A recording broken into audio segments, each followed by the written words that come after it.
जो गोमती नगर की घटना, उस घटना में भी हम लोगों ने जवाबदेही तय की है। उसके अपराधियों की सूची भी मेरे पास आई है।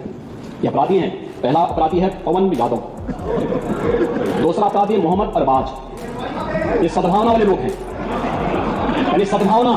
अब इनके लिए सद्भावना ट्रेन चलाएंगे, इनके लिए बुलेट ट्रेन चलेगी, चिंता मत करो। माननीय मुख्यमंत्री जी हमारे मुख्यमंत्री भी हैं और जोगी भी हैं, उनके मुंह से इस तरह की भाषा, अपराधियों की कोई जाति नहीं होती है, अपराधी अपराधी होता है। और जब माननीय मुख्यमंत्री जाति लेकर ही बोलना चाहते हैं तो बाकी जातियों के नाम लेते समय उनको इंसोमिया क्यों हो जाता है? सबके है ना, इतनी साहस तो होनी चाहिए कि बाकी लोगों का भी नाम ले। 17 से 18 लड़कों का एक झुंड था जिन्होंने बाइक पर अपने पुरुष साथी के साथ जा रही एक महिला को पहले बाइक से नीचे गिराया, उसके बाद अभद्रता की, छेड़खानी की। और ये जो पुरुष साथ में था इस महिला के, ये हाथ जोड़ता रहा, लेकिन ये अभद्रता जारी रही। ये तहजीब के शहर लखनऊ की तस्वीर में एक बार फिर दोहरा देती। लेकिन इसके बाद प्रशासन जागा, हरकत में आया, पूरे थाने को सस्पेंड कर दिया गया। जैसे जैसे सोशल मीडिया पर तस्वीरें तैरती गई, वीडियोस वायरल होते गए, तो प्रशासन हरकत में आया और ताबड़तोड़ एक्शन भी दिखा। सारी की सारी चौकी को, थाने को सस्पेंड भी कर दिया गया। बेशर्मो शर्म करो शर्म। 16 से 17 आरोपी बताए गए जो इस साइट पर यह हरकत करते हुए दिखे बाकायदा वायरल वीडियोस में। लेकिन उसके अगले दिन बृहस्पतिवार को, यानी कि कल क्या हुआ, यूपी विधानसभा का सत्र चल रहा है और सूबे के मुखिया, लीडर ऑफ द हाउस, सदन के भी मुखिया योगी आदित्यनाथ कल विधानसभा में बोलते नजर आए और उन्होंने इस घटना पर आरोपियों की फेहरिस्त पढ़नी शुरू की जो सब हत्थे चढ़ गए, गिरफ्तार हो गए। यही नहीं, अभी और सुनिए। और योगी आदित्यनाथ ने कहा कि जो गोमती नगर की घटना है, उस घटना में भी हमने जवाबदेही तय की है। और बाकायदा उन्होंने एक लिस्ट निकाली अपराधियों की। जो अपराधियों की सूची है वो भी मेरे पास आई है। फिर अपराधियों का नाम पढ़ा। पहला अपराधी है पवन यादव और दूसरा अपराधी है मोहम्मद अरबाज। और फिर क्या कहा योगी आदित्यनाथ ने, ये सद्भावना वाले लोग हैं, इनके लिए सद्भावना ट्रेन चलाई जाएंगी। और फिर हल्की सी मुस्कुराहट के साथ योगी आदित्यनाथ ने कहा कि इनके लिए बुलेट ट्रेन चलेगी, चिंता मत करो, बुलेट ट्रेन की तैयारी की जा रही है। क्या सोच है रे तेरी, मानना पड़ेगा। और ये वो सारे आरोपी हैं, जो 16 आरोपी हैं, जिनकी तस्वीर मैं आपके सामने रख रही हूं। नाम पढ़ देती हूं आपकी सुविधा के लिए। पवन यादव, सुनील कुमार, मोहम्मद अरबाज, विराज साहू, अर्जुन अग्रहरी, रतन गुप्ता, अमन गुप्ता, अनिल कुमार, प्रियांशु शर्मा, आशीष सिंह, विकास भंडारी, मनीष कुमार, अभिषेक तिवारी, कृष्णकांत, जय किशन और अभिषेक कुमार। लेकिन सिर्फ 2 नाम पुकारे गए, एक पवन यादव का और दूसरा मोहम्मद अरबाज का। ये गड़बड़ है बाबा। और उसके बाद मुख्यमंत्री यहीं पर नहीं रुके, बल्कि इशारा किया समाजवादी पार्टी के विधायक जहां बैठे थे कि अब अपने लोगों को समझा लीजिए, अपने लोगों को समझा लें कि कानून से चले। अब अपने लोग कौन? एक पवन यादव और दूसरा मोहम्मद अरबाज, यानी कि एक यादव और दूसरे मुसलमान। तो क्या ये सीधा सीधा टारगेट, या फिर मैं कहूंगी इसको कि क्या ये पहली दफा लीडर ऑफ हाउस ने एक्सेप्ट किया कि यादव और मुसलमान उनके टेरिटरी में नहीं आते, उनकी जिम्मेदारी में नहीं आते, और यादव और मुसलमान उन्हें वोट भी नहीं करता। वो सीधे सीधे सपा का वोट बैंक है और समाजवादी पार्टी का जो वोट बैंक है, यानी कि सारे यादव और सारे मुसलमान गुंडे हैं, मवाली हैं, वो इस तरह की सड़कों पर बदतमीजियां करते हैं। साले का खोपड़ी तोड़ साले का। राकेश जी, ये बड़ा लाउड एंड क्लियर मैसेज है, अपराधियों के खिलाफ जीरो टॉलरेंस। और एक और लाउड एंड क्लियर मैसेज कि वो अपराधी यादव और मुसलमान है। 16 में से 2 अपराधी यादव और मुसलमान दिखाई दे रहे हैं।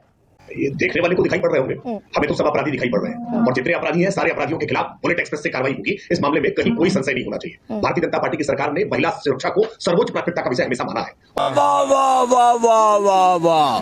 तो ये सिलेक्टिव अप्रोच, 2 लोगों के नाम इस सूची में जो योगी आदित्यनाथ उठाते नजर आए कि मेरे पास पूरी लिस्ट है, अपराधियों की सूची है, उसमें से 2 नाम दिखे, पवन यादव और मोहम्मद अरबाज। गरिमा जी, आप शो होस्ट कर रही होती है ना, तो आपके पीछे एक पीसीआर काम कर रहा होता है। पीसीआर से आपको लगातार कमांड मिल रही होती है, आपको जानकारी मिल रही होती है, अपडेट्स मिल रही होती है, क्या क्या हो गया है ये तुरंत पता चल रहा होता है। लेकिन सदन में ऐसी कोई व्यवस्था नहीं होती है। हम गधे हैं। यहाँ कोई पीसीआर काम नहीं कर रहा होता है। सदन में मुख्यमंत्री जिस समय गए हैं, उस समय तक अद्यतन जानकारी उनके पास थी। उस जानकारी को उन्होंने सदन के सामने रखने का काम किया और देर शाम तक जो भी नाम आए। राकेश जी 1 सेकंड ब्रेक फिर से लगाइए। झूठ पे झूठ, झूठ पे झूठ, तेरी मां की। जब मुख्यमंत्री जी ये बात कह रहे थे ना कि वो पवन यादव है, वो अरबाज है, ये लखनऊ शर्मिंदा हो रहा था। और मैं आज आपके सामने सबसे पहले तो हाथ जोड़ करके माफी मांगता हूं कि ये लखनऊ में ऐसा कभी नहीं हुआ पहले। ये लखनऊ में हुआ, ये लखनऊ के ऊपर एक हमेशा के लिए धब्बा लग गया। तुम्हें शर्म है? कुछ शर्म आया है? हमेशा के लिए धब्बा लग गया। जब भी ये बात कही जाएगी तब इस घटना का जिक्र आएगा। और इसमें हिंदू लड़के थे, मुसलमान थे, सिख थे, ईसाई थे, वो जितने भी थे सब अपराधी थे और सबने लखनऊ को बर्बाद किया है, बदनाम किया है। उनकी सजा की भरपाई नहीं हो सकती। एक बात तो बहुत साफ जान लीजिए, अब आप आ जाइए पवन यादव की जात देखने वाले और अरबाज की जात देखने वाले, वो ये अमन गुप्ता की भी जात देख लें। ये भाजपा का मंडल अध्यक्ष बताया जाता है। अगर आप कहें तो इसकी मैं तमाम नेताओं के साथ फोटो मैं इसलिए नहीं दिखा रहा हूं, मुख्यमंत्री, उप मुख्यमंत्री, तमाम नेताओं के साथ इसकी एवरीबॉडी, सबके सब चोर हैं साले। अभी नहीं, मैं तो ये बता रहा हूं, ये भाजपा ही है। ये लीजिए ना, देखिए इसको, और कहिए मुख्यमंत्री से बुलेट ट्रेन चलाए, कहिए राकेश त्रिपाठी से गोली मारे। क्या बात करते हैं ये लोग। ये रही, ये है आपके सामने, आप देख लो इसको, अमन गुप्ता नाम है। और आप कहिए तो ये लीजिए, मैं बाकी भी दिखा देता हूं। ये लीजिए, कट्टर हिंदू अमन गुप्ता, ये है, ये रहा। तुम चुल्लू भर पानी में जाके डूब के मर जाओ। मैं दिखाना नहीं चाहता नेताओं के साथ तस्वीरें, इसलिए कि नेताओं के साथ सबकी तस्वीरें आ जाती हैं। और भी तस्वीरें हैं नेताओं के साथ। मसला ये नहीं है, मसला ये है कि भारतीय जनता पार्टी जब से चुनाव हारी है गरिमा जी, तब से हिंदू मुसलमान, मेरे प्रदेश ने गलती क्या करी? गलती ये करी है कि भाजपा को चुन लिया है।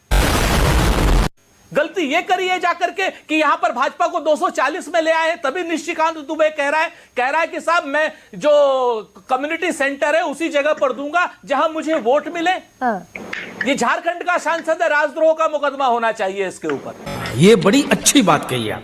हाँ, बिल्कुल नहीं है, बिल्कुल नहीं है। हम रोहिंग्याओं का साथ और रोहिंग्याज का विकास नहीं करेंगे। हम बांग्लादेशी घुसपैठियों का साथ और बांग्लादेशी घुसपैठियों का विकास नहीं करेंगे। हम ऐसे रोहिंग्याज और बांग्लादेशी घुसपैठी जो भारत में आए हुए हैं, निश्चित तौर पर हम उनका नागरिक कार्ड बना करके, तो यानी कि प्रधानमंत्री ने सबका साथ सबका विकास रोहिंग्याओं के लिए कहा था। देश का कोई good question, you are a good question. Bharatiya Janata party के प्रवक्ताओं बड़ी असहज स्थिति में है। वो खुद नहीं समझ पा रहे हैं कि मुख्यमंत्री ने जो स्टेटमेंट दिया है उसको कैसे डिफेंड करें, और वो ये भी नहीं समझ पा रहे हैं कि हम दिल्ली दरबार की तरफ खड़े हो या लखनऊ दरबार की तरफ खड़े हो। अभी हाल ही की बात है कि जब उसके ऊपर ये आरोप लगे कि कहीं ना कहीं भारतीय जनता पार्टी में उत्तर प्रदेश में हारने के कारण दिल्ली से ऑर्डर आ रहा है कि आपकी वजह से हुई है। लखनऊ वाले कह रहे हैं नहीं, दिल्ली की वजह से हुई है। अच्छा बात नहीं है। और उसके पीछे इसके दो कारिंदे, मतलब दो उप मुख्यमंत्री लगातार उसके अलग होके एक अलग सुर में बात कर रहे हैं। जब मुख्यमंत्री योगी आदित्यनाथ दिल्ली पहुंचते हैं तो ये लोग लखनऊ आ जाते हैं, वो लखनऊ पहुंचते हैं तो ये लोग दिल्ली आ जाते हैं। यूपी सदन में एक ही साथ मिलना था, सबके साथ नीति आयोग की बैठक होनी थी। जैसे मुख्यमंत्री आते, मुख्यमंत्री वहां से सदन छोड़ के भाग जाते हैं। ऐसा मत करो मेरी जान, लाइफ में कुछ अच्छा करो यार। और मीटिंगों में नहीं आ रहे हैं। इसका मतलब एक पूरा संदेश क्लियर है कि कहीं ना कहीं एक दूसरे के सामने ये इंजन खड़े हो गए। अब इन पॉलिटिकल स्थिति में योगी आदित्यनाथ को करना क्या चाहिए? करना यह चाहिए वो अपने हिंदुत्व के कार्ड को धार दें और किसी तरीके से केंद्रीय नेतृत्व को यह समझाएं कि हम मजबूत हैं और योगी के आगे कोई नहीं है। और इसका उदाहरण आपने देखा